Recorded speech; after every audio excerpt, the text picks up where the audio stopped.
Soon after building our home, my wife and I decided to have a tornado shelter installed out in the garage. We'd been to enough tornado disaster sites to help with the cleanup and the rebuilding process to know that we wanted a place of shelter and safety for our family. And almost every day of the year, this steel box just sits out in the garage. But when the tornado sirens blare, we're so thankful to have a place of shelter and safety to take our family to.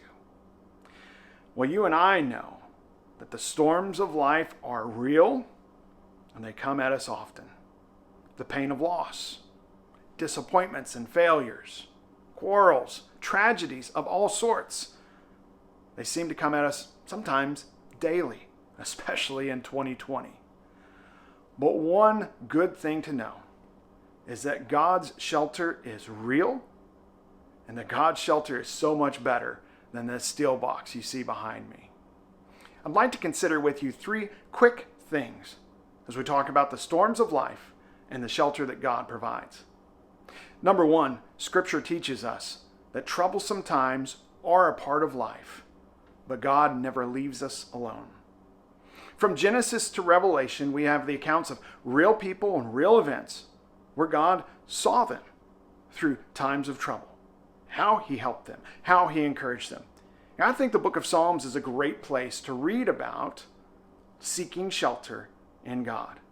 Psalm 27:5 talks about in the day of trouble, God provides a shelter. There's other Psalms that I've linked down below for your own reading, but the question for you is, what is your go-to passage when troublesome times are in your life? Number 2, unlike this shelter that you see behind me that's made for emergencies only, God's shelter is made for daily use. The wisdom, hope, faith, and love that God provides through his word that we can grow and be abundant in are truly a blessing. And here's a question. Have we stopped to really think about the protections that God offers us and just offer thanks, a prayer of thanks for those protections? I think it's something we should all do. And number 3, it's a question that all of us have to consider. Am I in God's shelter? In John 14:2, we read Jesus talking to his disciples in a challenging time about the house, the Father's house, where there are many rooms. Many times in life we'll wonder, is there room for me? If that's a question that you have, I'd love to just study the Bible with you. Open up Scripture, ask some questions, and just let you answer them. I'd love for you to be able to know with certainty I am in God's shelter. If I can help you, my email is down below. You know, as we consider the storms of life, we realize that they will be a part of our life. We also know that we're supposed to seek God's shelter every day and that we want to know we have his protection, the assurance that we're in God's shelter. If this message has been encouraging to you, thought-provoking to you, I hope that you'll share it with someone. I hope that you'll encourage others by sharing the message. I hope you'll unpack these 3 things that we've talked about, read, pray, and make sure that you're in God's shelter.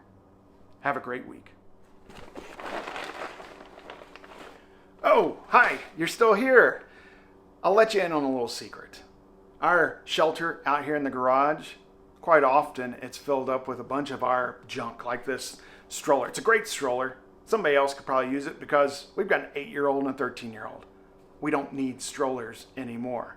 But when I'm cleaning the garage and I can't find a place for things, I stick it in the shelter. Let's think about a spiritual application for that. God's shelter is there for us, but sometimes we let our own junk, the junk we carry in life that we just have to hold on to, we let it block the path to God's shelter. Maybe this week what you need to deal with is the junk that you're holding on to that either needs to go in the trash or needs to get put up somewhere and dealt with.